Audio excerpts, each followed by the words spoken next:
लेकिन साथ साथ आखिर कहाँ वह खालीपन है जहाँ सरकारी बंदोबस्त के बावजूद प्राइवेट संस्थाएं शिक्षा में घुस जाती है। रत्नप्रिया हमारे साथ होंगी, जिनसे हम समझेंगे एक छात्र की पीड़ा और शिक्षा के क्षेत्र में कोई छात्र जो हासिल करना चाहता है मंजिल, क्या उसे मिलती है या नहीं।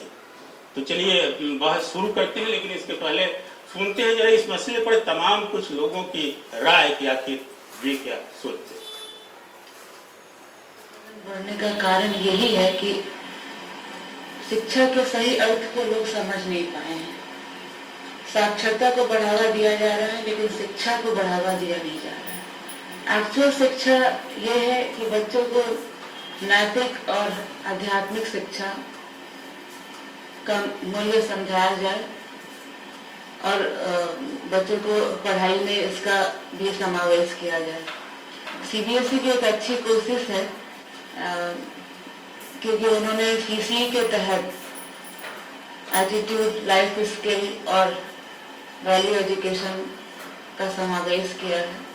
देखिए, हम लोग आज सभी को जिस तरह के फैमिली सबको चाह रहे हैं कि हम शिक्षा दिलाएं, लेकिन जिस तरह से इस बाजार में इतना बैनर, आप रोड पे देख लीजिए कितना बैनर, आप दूसरा चीज नजर नहीं आएगा, तो उसमें हमारे गार्जियन भी भटक जा रहे हैं, बच्चे भी भटक जा रहे हैं, उसमें एकाग्र चित्र आ नहीं रहा।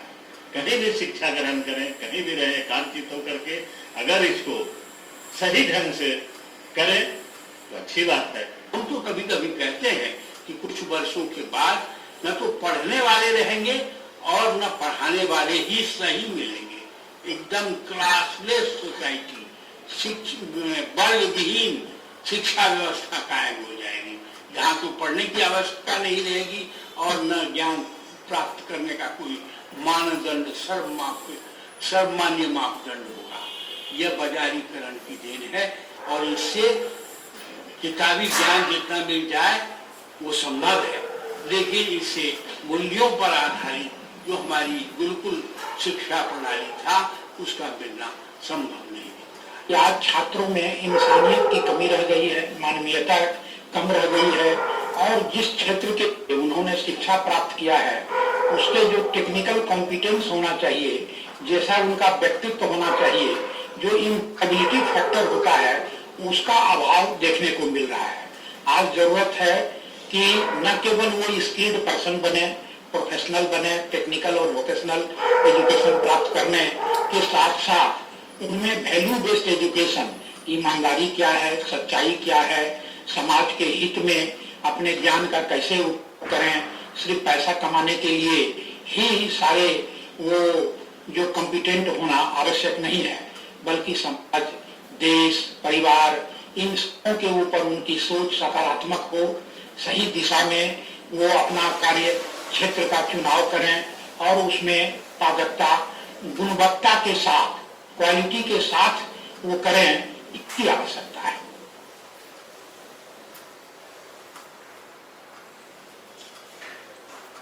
कितना वाजिब है, कितना गैर वाजिब है, मसले को टटोलेंगे। सबसे पहले हम चलते हैं, हमारे साथ रत्नप्रिया हैं, एक छात्रा है, और कोई एक छात्र हो या छात्रा जब वो चलता है अपनी एक मंजिल तय करना चाहता है, उसे आखिर किन किन हालातों से गुजरना पड़ता है, वो जो सरकारी बंदोबस्त है और एक जो गैर सरकारी बंदोबस्त है शिक्षा का, रत्नप्रिया क्या समझती है? सीधे तौर पर अगर बात करें शिक्षा का बाजारीकरण, इसको आप कितना वाजिब मानते हैं? जाहिर सी बात है कि शिक्षा का जो बाजारीकरण आज के दौर में बहुत बढ़ चढ़कर हो रहा है, ये किसी के लिए भी सही नहीं है, चाहे वो एक छात्र की नज़र से देखें या फिर हम अपने समाज में देखें। आज के समय में शिक्षा को एक वस्तु के तौर पर पेश किया जा रहा है, हमें कि इस वस्तु को हमें बेचना है और जो छात्र हैं वो हमारे कंज्यूमर हैं। तो और आज जो भी, चाहे वो प्राइवेट इंस्टीट्यूट्स हो या फिर जो विश्वविद्यालय हैं, उससे सरकारी विश्वविद्यालय हैं, वो सब हो, सब अपने एडवर्टीजमेंट्स में ये दिखाते हैं कि हमारे पास एसी क्लासरूम है, हमारे पास ये इंफ्रास्ट्रक्चर है, लेकिन इसका जिक्र कहीं नहीं होता कि हमारे पास कितनी अच्छी टीचिंग फ्रेटर्निटी है, कितने अच्छे शिक्षक हैं। जब हम एक छात्र के होने के नाते जब हम किसी इंस्टीट्यूशन में जाते हैं तो हमें सबसे पहले ज़रूरत होती है कि हमें एक अच्छा शिक्षक मिले जो हमें अच्छी चीज़ें अपने हमारे सब्जेक्ट के बारे में पढ़ाए।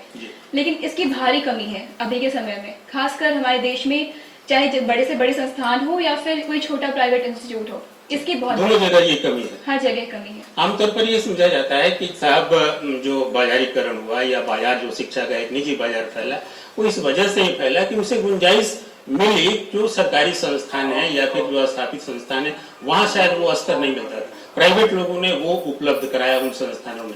तो आपका कहना है कि वहां भी ये मुश्किल है, वहां भी ये दिक्कत है? सवाल है कि जो प्राइवेट ने जिस चीज का लालच दिया छात्रों को, वो दो चीजें थी। एक तो हमारे पास अच्छा इंफ्रास्ट्रक्चर है और दूसरा हम प्लेसमेंट्स देंगे। तो ये जो प्लेसमेंट की का जो खेल है, ये सबसे बड़ा बाजारीकरण का तरीका है कि आप स्टूडेंट्स को फंसाया जाता है इस जाल में कि आप ऐसे कोर्स में इन्वेस्ट करो अपने पैसे को जो आपको ज्यादा से ज्यादा अर्निंग दे, प्रॉफिट दे, आप ज्यादा से ज्यादा जिस क्षेत्र में कमा सको। तो इसके लिए स्टूडेंट्स हमेशा प्लेसमेंट, आज के दौर में जो पढ़ाई कर रहे हैं, अगर मैं भी पढ़ाई कर रही हूँ तो मैं ये सोचूंगी, पहले मेरे दिमाग में ये आता है कि हाँ मुझे इसके बाद प्लेसमेंट मिलेगी या नहीं, नौकरी मिलेगी या नहीं। तो ये जो प्राइवेट इंस्टीट्यूशन है, उन्होंने इस चीज को सबसे ज्यादा बढ़ावा दिया। चलिए, हमारे साथ डॉक्टर नीरज अग्रवाल हैं। नीरज जी, क्या ये जो रत्नाप्रिया कह रही हैं कि मुश्किलें वहाँ खड़ी होती है कि जब कई तरह के विज्ञापन लुभाते हुए आते हैं और फिर उस आधार से छात्रों के अरमान जो है वो पूरे नहीं होते, इस कारण से ये मुश्किल आती है। ये गैप है या फिर यह सच है? देखिए, बच्ची ने काफी सारी बातें जो कही बहुत अच्छी कही हैं, लेकिन हमें यह भी देखना होगा कि अगर कोई छात्र जिसकी पढ़ाई स्कूल की पढ़ाई के बाद वो चाहता है कि आगे कॉलेज एजुकेशन के लिए जाए, तो वो उसके पास कई सारे विकल्प होते हैं। उसके पास जाहिर तौर पर सरकारी संस्थानों का विकल्प होता है, और जैसे कि बच्ची ने कहा कि प्लेसमेंट का एक मुद्दा है, कई सारे सरकारी संस्थान हमारे देश में ऐसे हैं जिनके प्लेसमेंट का मुकाबला शायद ही कोई प्राइवेट सेक्टर का संस्थान कर सके।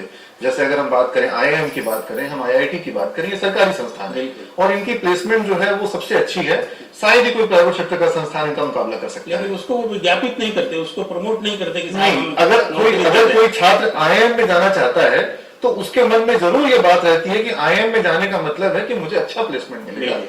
लेकिन कहीं ना कहीं सरकारी के संस्थान जो है, हर संस्थान अगर IIM जैसा प्लेसमेंट दे या उसके आसपास रहे, तो फिर किसी भी प्राइवेट संस्थान के पास उस बाजार में अपनी उपस्थिति दर्ज करने का स्कोप नहीं रहेगा उसके लिए, क्योंकि एक कमी है, एक बहुत बड़ा अभाव है। IIM और IIT हर बच्चों को एडमिशन नहीं दे सकते हैं। आज IIT की कोचिंग का इतना बड़ा बाजार है, अगर हम बात करें, बाजार की बात करें शिक्षा के क्षेत्र में, आज भारत में कई हजार करोड़ का बाजार जो है वो कोचिंग का बाजार है। और वो कोचिंग का बाजार क्यों? क्योंकि भारत के IITs में अभी जो नए IITs ले लिए गए हैं, उसके बाद भी करीब करीब 18,000 सीटें हैं। तो ये 18,000 छात्र तो IIT में जाएंगे, लेकिन बाकी कहाँ जाएंगे? तो फिर उस कमी को पूरा करने के लिए निजी क्षेत्र के संस्थान आ गए। तो ये कहीं ना कहीं हमें देखना होगा कि चाहे सरकारी माध्यम से पूरा हो या निजी माध्यम से पूरा हो, और जब तक सरकारी माध्यम से पूरा होगा तो एक रुझान छात्रों का जरूर सरकारी तंत्र की तरफ रहेगा। कारण यह है कि सरकारी तंत्र में छात्रों को सब्सिडाइज दर पर शिक्षा दी जाती है, उनकी शिक्षा को सरकार जो है वो फंड करती है, तो वहां पे सस्ती सुविधा मिलती है। और अगर वो महंगी भी मिलती है तो जिस तरह के संसाधन वहां पे लगाए जाते हैं, उन संसाधनों के कारण कहीं ना कहीं क्वालिटी बेटर होती है।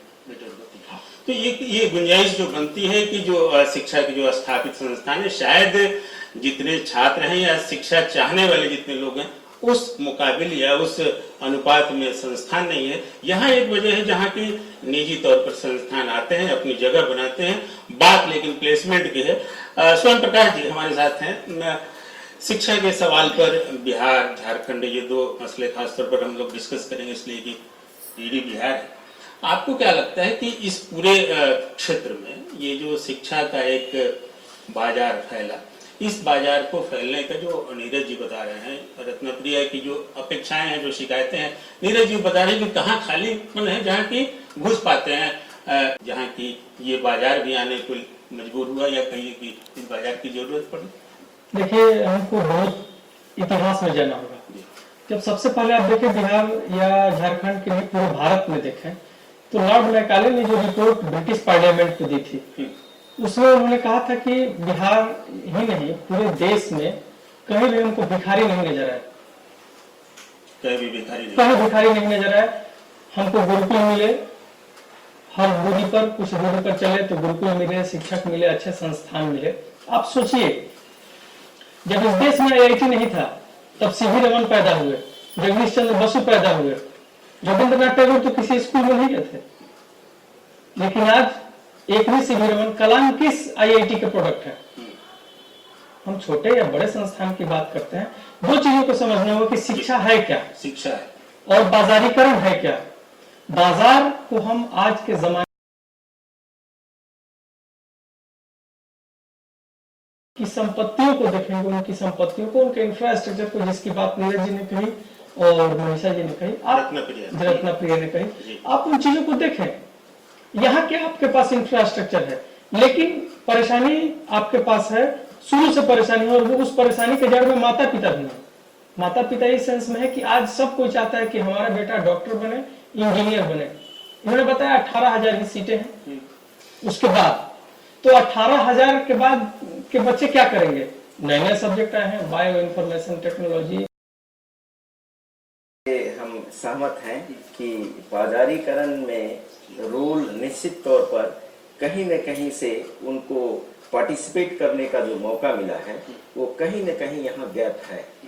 जैसे नीरज जी ने कहा कि बहुत सारे लोग बहुत एम्बिशंस रखे हुए हैं, इंजीनियर बनेंगे, डॉक्टर बनेंगे। सरकारी संस्थान जो है उसमें लिमिटेड सीट्स हैं और उसमें लिमिटेड पर्सन्स को ही अपॉर्चुनिटी मिल सकेगा कि इंजीनियर बने, डॉक्टर बने या और भी कोई प्रोफेशंस में जाए। प्रश्न यहाँ कमर्शियलाइजेशन से है जी। मतलब यहाँ यह नहीं है कि ये जो प्राइवेट इंस्टीट्यूशन है अगर वो क्वालिटी का एजुकेशन देते हैं तो उनके लिए भी जगह यहाँ होनी चाहिए।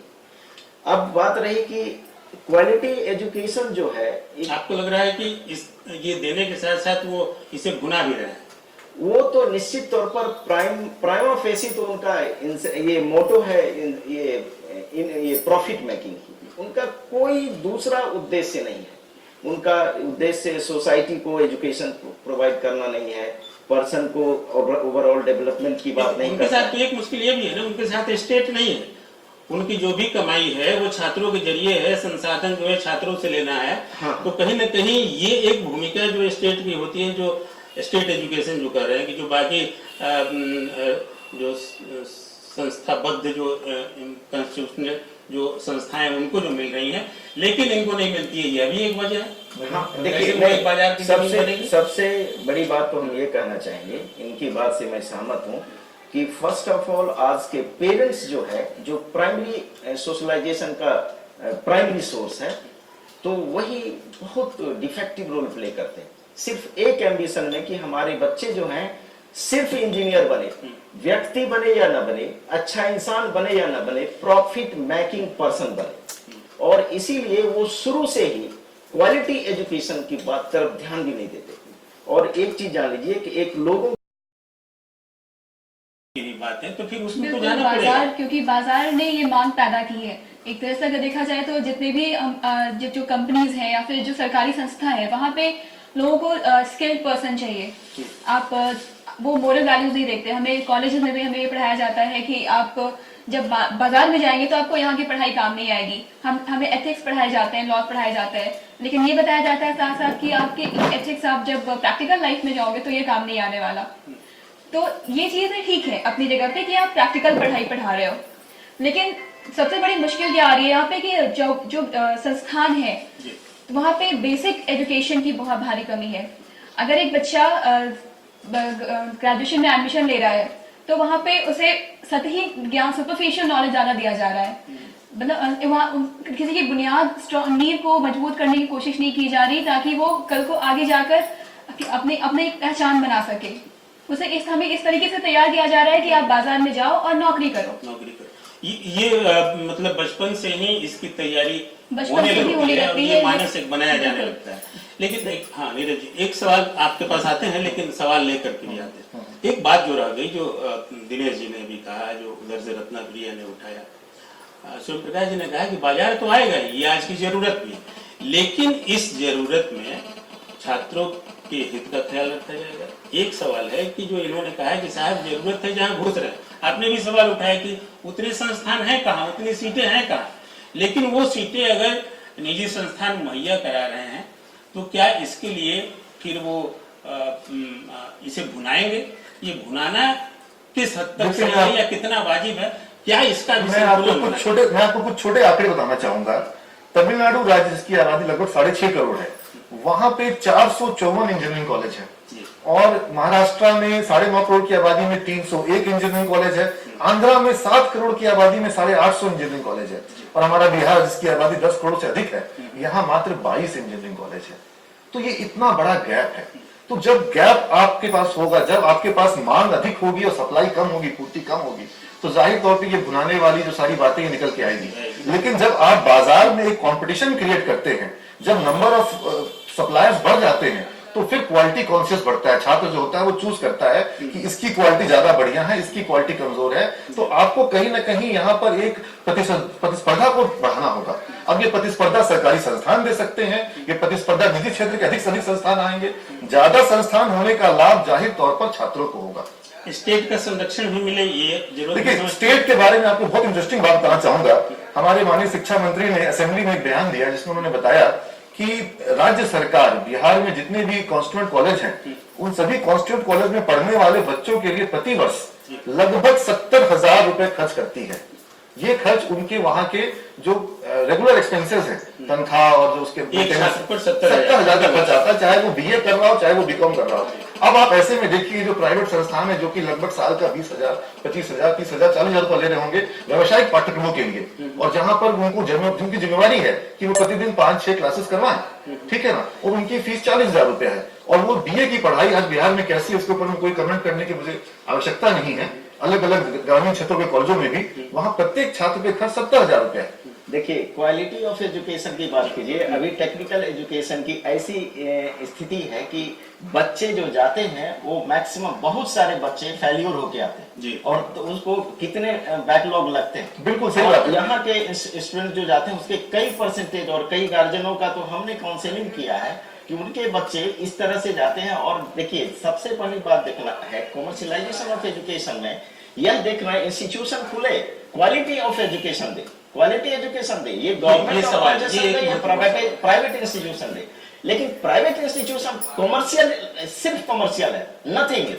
उसमें क्या होता है कि सिर्फ मोटो उसका है पैसा कमाना, ना तो उसको पर्सन को डेवलप करना है, ना उसके पर्सनैलिटी को डेवलप करना है, ना उसको ऐसा पर्सनैलिटी देना है जो आगे चल के वो एडजस्ट कर सके। इसलिए हम आपको बता रहे हैं कि प्राइवेटाइजेशन यानी प्राइवेट कॉलेजेस खुले, इसमें कोई तो मत नहीं। आपने जो आंकड़ा दिया सही बात है, लेकिन हमको यह बताइए जो यहाँ गवर्नमेंट ऑर्गेनाइजेशन है, क्या उस ऑर्गेनाइजेशन में पेरेंट्स उस ओर ध्यान देते हैं? देखिए, पहले एक बात बने। अब बात रही कि क्वालिटी एजुकेशन, जो आपने बीए और बीकॉम की बात जो कहा कि गवर्नमेंट का जो एक्सपेंडिचर है, तो आप जो आंकड़ा दे रहे हैं टेक्निकल एजुकेशन में, वो कितने लैक्स के वो लिया जाता है उसमें कैपिटेशन, और उसको लड़के जो जब उनको प्लेसमेंट दिया जाता है तो उसको कितने साल लग जाते हैं उस लोन को चुकाने में। ये सवाल जो आप उठा रहे हैं, ये सवाल है भी कि जो जरूरत है उस जरूरत के अनुसार जो उस क्षतिपूर्ति के तौर पर जो निजी संस्थान सामने आ रहे हैं और उसी का एक बाजार जो सज रहा है, उस बाजार में ये शिकायत रह जाती है कि वो कितना क्वालिटी एजुकेशन दे पाते हैं। एक्सपोर्ट कमेंट के लिए हम चलते हैं स्वयं प्रकाश के पास। स्वयं प्रकाश, आपको क्या लगता है ये जो दोनों बातें हैं, इस दोनों ये दो पैटर्न के बीच कहीं ना कहीं आज की शिक्षा, आज के छात्र वो कहीं फंसे हुए, आपको लगता क्या है कि कैसे निकल पाना संभव? एकदम सबसे अच्छा इंसान नहीं बनोगे तो अच्छे छात्र भी नहीं बन सकते। एग्री करती है? बिल्कुल एग्री करती हूँ, क्योंकि जब हम अच्छे इंसान होंगे, एक अच्छे छात्र होंगे, तभी हम अच्छा ज्ञान भी ले पाएंगे। तभी हम कल को अपने समाज को, चाहे हम किसी ऑर्गेनाइजेशन में नौकरी कर रहे हैं, उस ऑर्गेनाइजेशन को भी अपना 100% दे पाएंगे। और दूसरा मुद्दा कि आपको क्या लगता है कि ये बाजार तो सजे, लेकिन अपेक्षाएं कहाँ हैं जो पूर्ति करें ये? देखिए, मैं खुद अपनी बात बता रही हूँ। मैं एक मास कम्युनिकेशन की स्टूडेंट रही हूँ। अगर बिहार में देख लिया जाए तो जितने भी मास कम्युनिकेशन के इंस्टीट्यूट हैं, तो उसमें कितनी जगहों पे पूरे वेल इक्विप्ड लैब है। अगर प्राइवेट इंस्टीट्यूशन ही है तो हमें अच्छी शिक्षा चाहिए, उसके लिए हमें लैब चाहिए। नीरज जी, दोनों। लेकिन मैं बहुत संक्षेप में कहना चाहूंगा कि इन्होंने ज्ञान की बात कही, बिल्कुल सही है। ज्ञान, और जब तक वैल्यूज नहीं है आप कुछ भी नहीं कर सकते हैं जीवन में। लेकिन क्षमता और आपको एटीट्यूड, ये दो चीजें जरूर चाहिए। हम चाहते हैं कि आदमी को मशीन बनाने की शिक्षा न दी जाए। हम कहना चाहेंगे कि ये जो शिक्षा का हो, व्यवसायीकरण या कमर्शियलाइजेशन को, लेकिन क्वालिटी एजुकेशन दे। चाहे वो गवर्नमेंट ऑर्गेनाइजेशन हो चाहे प्राइवेट ऑर्गेनाइजेशन। तो क्वालिटी एजुकेशन ये मुकम्मल तौर पर निकल कर बात आ रही है, लेकिन एक बात है कि धनाधन दौड़, एक दौड़ मची हुई है समाज में। शायद इस दौड़ में हर छात्र भी सोचता है कहीं हम पिछड़ न जाए, इसलिए वो आगे बढ़ना चाहता है। लेकिन इस दौड़ में अगर कुछ छूटती जा रही है जमीन, कोई पिछड़ता जा रहा है, तो वो एक इंसान होने की बात है। एक इंसानी शिक्षा आखिर वह कहाँ छूट जा रही है। एक गीत याद आता है कार्यक्रम खत्म करते समय, पुराना गीत है, यहाँ तो हर चीज बिकती है, बोलो जी तुम क्या क्या खरीदोगे। इस खरीद बिक्री में लेकिन वो समाज, वो शिक्षा, वो अगली पीढ़ी जिस पर देश निर्माण का जिम्मा है, वो क्या कहाँ जाएगी, क्या करेगी, क्या सोचेगी, यही द्वंद रहेगा। या फिर देख लेगा इस मसले का भी कोई हल हम देख रहे हैं हिंदुस्तान की उस छात्र पीढ़ी को जो इंसानी शिक्षा के तौर पर एक अच्छा नागरिक भी बने। आज बस बीच बहस में यही तक। आप तमाम मेहमानों का बहुत बहुत शुक्रिया, रत्ना जी, नीरज जी, स्वयं प्रकाश जी, दिनेश जी। और फिर होगी अगली बार आपसे मुलाकात एक नए विषय के साथ बीच बहस में। अभी दीजिए हमें इजाजत, नमस्कार।